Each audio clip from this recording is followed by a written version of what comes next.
하나님 말씀 역대하 4장이 되겠습니다. 역대하 4장입니다.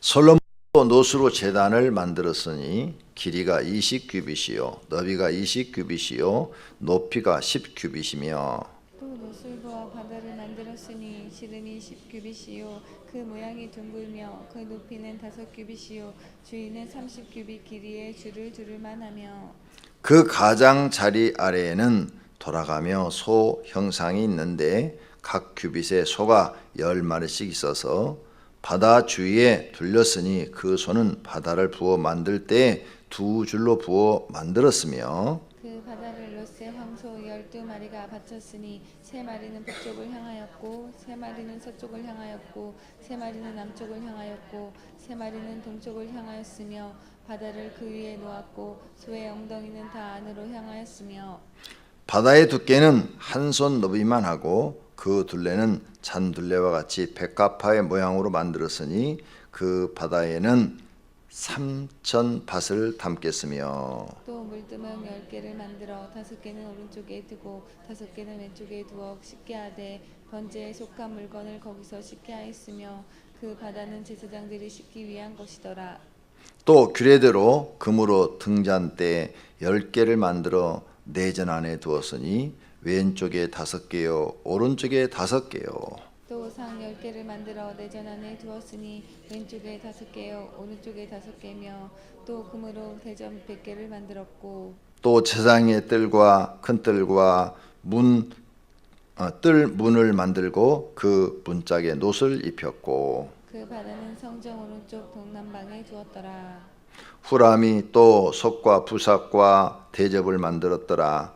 이와 같이 후람이 솔로몬 왕을 위하여 하나님의 성전에서 할 일을 마쳤으니 곧 기둥 둘과 그 기둥 꼭대기에 공 같은 머리 둘과 또 기둥 꼭대기에 공 같은 기둥 머리를 가리는 그물 둘과 또 그 그물들을 위하여 만든 각 그물에 2줄씩 기둥 위에 공 같은 2머리를 가리는 석류 400개와 또 받침과 받침 위에 물두멍과 한 바다와 그 바다 아래에 소 12마리와 솥과 부삭과 고기 갈고리와 여호와의 전의 모든 그릇들이라.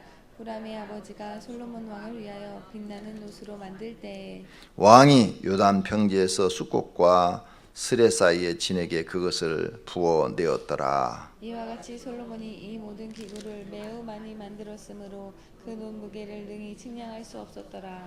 솔로몬이 또 하나님의 전에 모든 기구를 만들었으니 곧 금제단과 진설병 상들과 지성소 앞에서 규례대로 불을 켤 순금 등잔대와 그 등잔이며 또 순수한 금으로 만든 꽃과 등잔과 부적 가라시며 또 순금으로 만든 불집게와 주발과 숟가락과 불 옮기는 그릇이며 또 성전문 곧 지성소의 문과 내전의 문을 금으로 입혔더라.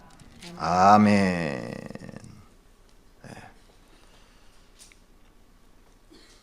성전 안의 기물들을 얘기하는데 오늘 첫 번째 나오는 얘기가 바다 얘기가 나오죠. 뭐 바다를 만들었다. 그런데 이게 무엇을 얘기하는 거면 물을 담는 큰 그릇을 만들었다 그 말이에요. 큰 그리고 밑에는 이렇게 틀면 물이 나오도록 해가지고 그 물을 떠가지고 제사장들이 제사를 드리기 전에 손을 씻는 그 물두멍을 지금 여기서는 바다다 이렇게 얘기하고 있습니다. 그래서 하나님의 일을 하기 전에는 반드시 손을 씻고 제사들뿐만 아니라 성소에 들어갈 때도 반드시 손과 발을 씻어야 돼. 즉 깨끗이 하고 들어가라. 이런 의미가 영적으로 담겨 있습니다. 그래서 반드시 하나님의 일을 하는 사람들은 몸을 씻듯이 마음도 깨끗이 하고 영혼도 깨끗이 해서 하나님 앞에 나아가야지 더럽게 하고 나가면 하나님이 그를 받지 않는다. 이런 영적인 의미도 이 안에 담겨 있는 것입니다. 제단은 뭐예요? 거기다가 제물을 옮겨놓고 하나님께 불을 태워가지고 드리는 것이고 이 바다는 물두멍, 큰 물두멍을 두어서 그 물두멍에서 손과 발을 씻도록 그렇게 만들어 놓은 것입니다.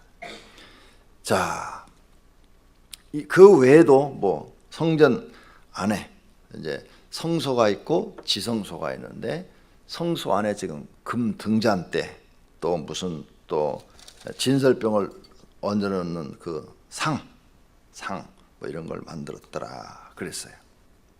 이게 모세가 만든 해막 안에 있는 것들이죠. 해막 안에 있는 것들을 성전을 지으면서 이걸 금으로 다시 만드는 것을 지금 볼 수 있어요. 금으로 똑같은 그 모양을 처음 만들 땐 금으로 다 못 만들었죠. 금이 그렇게 많이 없으니까.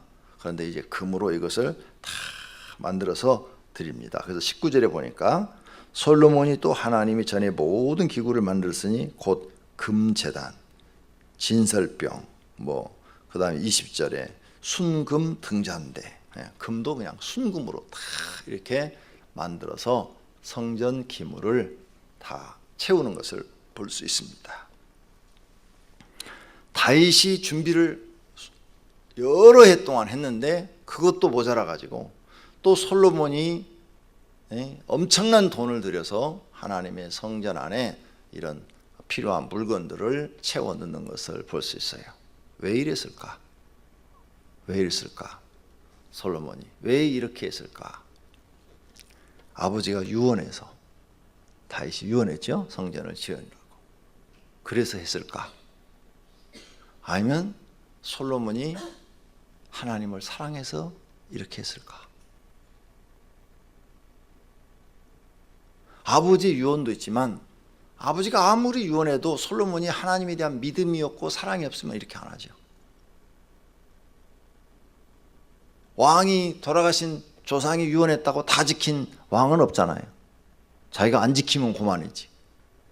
솔로몬은 자기가 왕이 된 것에 대해서 감사를 드린 거예요. 감사. 자기는 왕이 될 수가 없는 사람이에요. 다윗에게는 수십 명의 왕자가 있었어요. 수십 명. 성경에 등장하는 것만 해도 70명이 등장을 해요. 수십 명의 왕자가 있었는데 그 중에 제일 왕이 될 수 없는 사람이 자기예요. 왜? 소문이 바다에 자기 어머니는 부끄럽게 왕의 후처가 된 사람이에요. 그게 얼마나 창피스러워요. 에? 다 알아. 신하들도 다 알아. 그러니 누가 솔로몬을 왕으로 세우면 좋아할 신하가 누가 있겠어요? 저렇게 도덕적으로 흠이 있는 사람의 자식을 세우면 나라가 무슨 꼴을 당하라고. 다 그러잖아요. 우리나라도. 대통령 후보만 나와도 아들이 군대만 안 가도 떨어뜨리는 우리나라인데, 이런 흠이 있으면 되겠느냐 이게. 안 된다 이게. 그런데 하나님의 특별한 은혜로 왕이 된 거예요. 그것도 그냥 순수하게 딱 왕이 된 게 아니라 아도나이가 저 밑에 지방에 가서 자기 스스로 왕이다 라고 선포를 딱 했는데 갑작스럽게 왕이 자기를 불러갖고 솔로몬 왕 즉위식을 해라 해가지고 두루누워서 다윗이 죽어가면서 갑자기 왕을 시켰단 말이에요. 그래서 갑자기 왕이 둘이 된 거예요. 그런 가운데 왕이 자기를 밀어주니까 하나님께서 자기를 왕으로 세우셨단 말이에요. 이러니 솔로몬은 왕이 될 수 없는 사람이 왕이 됐으니까 그 은혜에 감사하여 하나님 앞에 일천 번제뿐만 아니라 하나님의 성전을 잘 지어들어서 하나님 감사합니다. 하나님 은혜 정말 감사합니다. 그리고 하나님 사랑합니다. 정말 사랑합니다. 내 있는 모든 걸 다 하나님께 드려도 아깝지 않습니다. 아깝지 않죠. 100% 하나님의 은혜로 됐는데 뭐가 아까우겠어요. 다 해서 아버지가 부탁했던 것보다도 더 잘 짓는 거예요. 지금 아버지가 유언한 것보다도 더. 아버지 유언 때문에만은 아니다고 말이죠. 정말 은혜 감사해서 또 하나님을 사랑하는 마음으로 이와 같이 모든 것을 아주 비싼 것으로, 최고의 것으로 만들어 하나님께 지금 드리고 있는 모습을 우리는 볼 수가 있습니다. 그럼 우리는 지금 어떠냐? 우리는 이게 우리하고 무슨 관계였냐? 첫째로 여러분들도 도저히 구원받을 수 없는 사람들이, 도저히 구원받을 수 없는 사람들이. 그런데 하나님의 100%의 은혜로 구원받은 거예요. 99%가 아니고 여러분 공로가 1%라도 있는 게 아니라 여러분 공로로는 1%도 구원받을 수가 없어요. 100% 하나님의 은혜로 구원받았어. 이걸 주님이 부르는 그날까지 잊어버리면 안 돼요. 우린 솔로몬보다 더 악한 인간들이고 솔로몬보다도 더 죄를 많이 지은 사람들이에요. 이걸 잊어버리면 안 돼요. 나는 100% 하나님의 은혜로 구원받았다.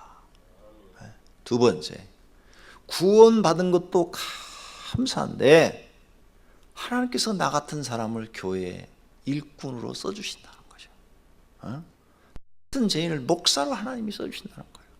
아니, 구원받은 것만 해도 감사한데 나 같은 죄인을 하나님이 목사로 써주시고 전도사로 써주시는 거, 이 은혜를 어떻게 갚을 수가 있냐. 이게 목숨을 다해서 하나님께 바쳐서 섬겨드려도 부족하다. 이게. 목사와 전도사만 그러냐. 이게. 아니라 이게. 여러분 도저히 하나님의 기준으로 볼 땐 장로가 될 수 없는 사람들이에요. 그런데 하나님이 장로를 세우셨다. 하나님의 기준으로 볼 땐 도저히 안수집사가 될 수 없는 사람들이에요. 그런데 하나님께서 특별한 은혜로 안수집사를 세웠다. 하나님의 기준으로 보면 권사 될 수 없어요. 도저히. 그런데 하나님이 권사로 세우셨다. 이 은혜를 잊어버리지 말아요. 하나님의 기준으로 볼 땐 여러분은 죄가 많아서 도저히 이 거룩한 하나님의 성전에 일꾼이 될 수가 없고 목자도 될 수가 없다. 목자는 우습게 생각하는데 아니요.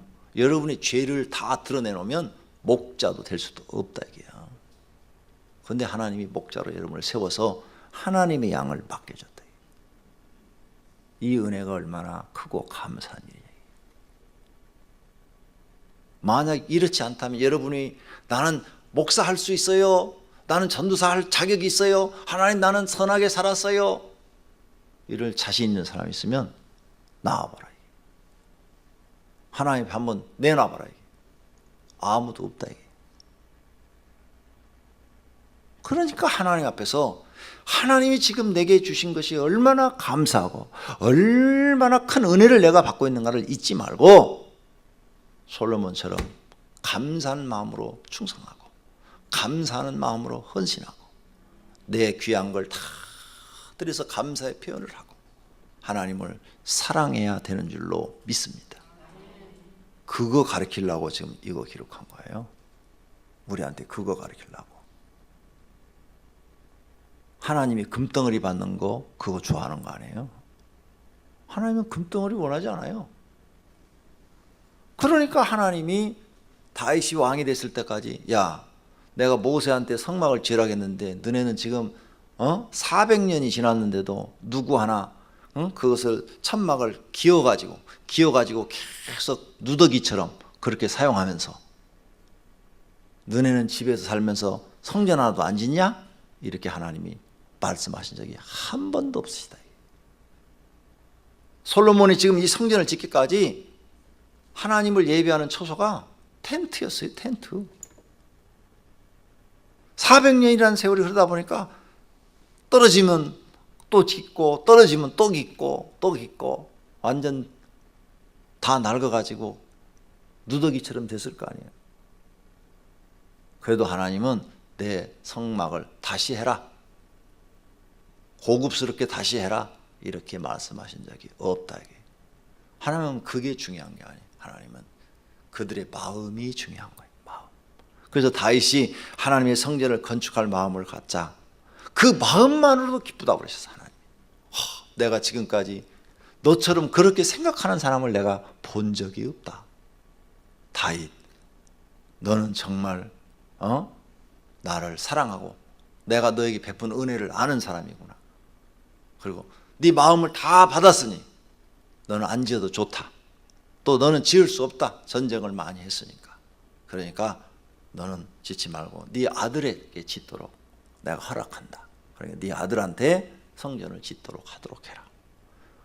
그러자 다윗은 하나님 말씀에 순종한 것을 우리는 성경에서 발견한 줄로 믿습니다. 잊어버리지 마세요. 여러분이 어떤 사람인가를 잊어버리지 마세요. 지금도 우리가 교회 나와서 이렇게 앉아 있지만 그 사람 하나하나 개인을 다 파고 들어가서 그 마음속을 뒤집어 보면 하나님의 은혜가 아니고는 구원받을 수 있는 사람이 한 명도 없어요. 한 명도 없어요. 그러니 하나님의 은혜로 우리가 구원받고 하나님의 은혜로 거룩한 하나님의 성전의 일꾼이 된 거예요. 그 은혜 감사해서 우리는 맡겨진 사명을 감당하고 충성하고 헌신하는 이 신앙이 기본으로 밑바탕에 탁 깔려 있어야 돼. 이게 반석처럼. 그래야 하나님 앞에도 겸손하고 사람 앞에도 겸손하고 그런 신앙이 밑바탕에 탁 갈려 있어야 내가 하나님께 뭘 드려도 아깝지가 않은 거예요. 오히려 더 많이 못 드려서 마음이 안타까운 거야. 마음이. 아이고, 내가 있으면 그냥 하나님 위해서 그냥 팍팍 좀 쓰고 싶은데 없어서 못 쓰는 거예요. 없어서. 왜? 밑바탕에 이런 신앙이 딱 깔려 있으니까. 이 신앙이 기본으로 딱 깔려 있어야 된다는 거죠. 그래서 솔로몬이 지금 이렇게 하나님께 드리는 거예요. 이런 신앙의 기본이 딱 갖춰진 사람은 주님을 위해서 무엇을 해도 아까운 것이 없어요. 드리고 나서 막 마음이 막 기쁨이 오는 거예요. 막 기쁨. 말로 할 수 없는 기쁨이 오는 거예요. 기쁨. 이런 기쁨을 경험한 사람 외에는 알 수가 없는 거예요. 경험한 사람 외에는.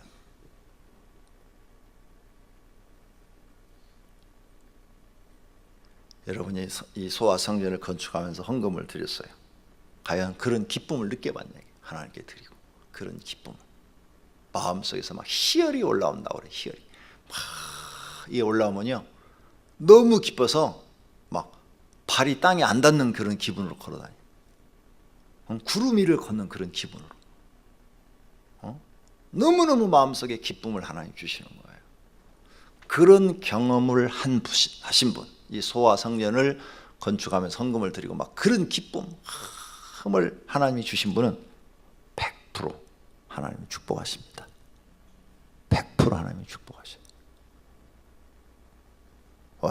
벌써 성령이 역사하신 거예요. 그 받았다는 거죠. 네가 드린 것을 내가 기쁘게 받았노라 하면서 그 마음속에 기쁨을 선물로 주신 거죠. 기쁨. 근데 그런 기쁨이 올라면 지금 이런 솔로몬과 같은 신앙이 딱 깔려 있어야 돼요. 그래야만 이게 가능한 거예요. 이 신앙이 안 돼 있으면 드리고도 절대 그런 기쁨이 없어요. 하나님 앞에 드리고도 아까운 마음이 자꾸 드는 거예요. 아까운 마음. 아이고, 저 돈을 내가 달러를 놨으면 3% 이자를 받을 텐데 저걸 은행에다 집어넣었으면 연 5% 이자를 받을 텐데 저걸로 사업에 굴렸으면 얼마를 벌 수가 있었는데 자꾸 아까운 생각이 드는 거예요. 그런 사람은 들여놓고도 절대 하나님 앞에 축복을 받지 못합니다. 그게 성경인 거예요. 하나님은 마음을 받으시기 때문에 그런 거예요. 마음을. 물질을 받으시는 게 아니라 그 사람의 마음과 믿음을 받으시는 거죠. 그래서 반드시 여러분은 하나님께 11조를 드리든 감사한금을 드리든 믿음을 드려야 되고 마음을 드리셔야 됩니다. 그래야 하나님이 그걸 받으시는 거예요. 그걸. 하나님이 돈이 필요해서 헌금하라는 거 아니에요. 그 사람의 마음을 받고 믿음을 받기 위해서 하시는 거죠. 솔로몬의 이런 행동을 보고 하나님이 기쁘신 거예요. 그래서 솔로몬에게 일생에 2번 하나님이 나타나죠. 한 번은 일천 번제 후에, 두 번째는 성전 봉헌 후에 꿈속에서 2번 나타나셔요. 그리고 솔로몬이 9가지 기도를 드리는데 내가 너의 기도를 다 들었다. 네가 9가지 소원을 아랬는데 그대로 내가 해주리라. 그러나 네가 만약 나를 배신한다면 이렇게 나와요. 그 말이 배신이요. 즉 만약 아버지 다윗의 길로 행하지 않고 우상 숭배의 길로 간다면 네가 지은 이 솔로몬도 이 성전도 헐어버리겠다. 경고를 하시는 거죠. 그러니까 그 말은 뭐예요? 우상 숭배를 한다는 것은 나를 배신한다면, 그러죠? 하나님의 다른 신을 섬기지 말라고 그랬으니까 배신한다면 네가 9가지 한 그 기도도 내가 들어주지 않겠지만 이 성전도 네가 이렇게 많은 돈을 들이고 공을 들여서 7년 반 동이나 지은 이 성전도 헐어버리고 소문이 무성해서 과거에 그런 성전이 있었더냐 이런 소문이 나도록 여기에 잡초가 우거지게 하겠다, 이렇게 하나님 말씀하십니다. 그러니까 그 성전을 지금 받으신 게 아니에요. 뭘 받았어요? 마음을 받으신 거예요. 그 믿음을 받으신 거예요. 여러분은 꼭 잊어버리지 말고 솔로몬과 같은 심정으로 하나님의 일을 하고 하나님 앞에 무엇을 드려도 솔로몬과 같은 마음으로 드리시기를 바랍니다. 언제나 정말 하나님 은혜를 감사할 줄 알고 내가 무엇이 간대, 다윗처럼 내가 무엇이 간대. 다윗이 항상 그랬잖아요. 나는 아버지 집에서 목동이었고 그 아버지의 자녀들 중에서 제일 막내였고 아버지 눈에 제일 차지 않는 사람이었다. 그래서 사무엘 선지자가 왔을 때 자기 형 7명은 다 이 중에 하나님께서 왕으로 쓰실 제목이 너희 아들 중에 있으니 내게 보이라 그랬을 때 첫 번째서부터 7번째까지 다 보였는데 다윗은 안 보여줬다. 근데 하나하나 왔는데 하나님께서 아니라, 그도 아니라, 아니라, 아니라 음성으로 들려주니까 사무엘이 7명이나 왔는데 아니라고 그러니까 아들이 또 없느냐? 예, 있습니다. 말째가 지금 저 들에서 양을 치고 있습니다. 그럼 그 막내 한번 데려와 봐라. 딱 들어오자마자 하나님께서 그라, 그에게 기름을 부으라, 딱 그랬단 말이에요. 그러니 자기 집에서도 자기가 제일 못난 사람이야. 아버지 눈에도 안 차는 사람이야. 그런 사람을 하나님이 왕으로 세우셨어. 그러니까 죽을 때까지 다윗은 이 은혜를 잊지 않은 거예요. 마지막 죽으면서까지 이 은혜를 잊지 않아서, 그래서 하나님이 다윗을 가장 위대한 왕, 가장 하나님의 영광을 나타낸 왕으로 그를 높이신 줄로 믿습니다. 이 믿음을 여러분이 배우시기를 바랍니다. 그러면 하나님이 여러분과 함께 하시고 여러분을 도우셔서 복 주실 줄로 믿습니다. 기도하겠습니다.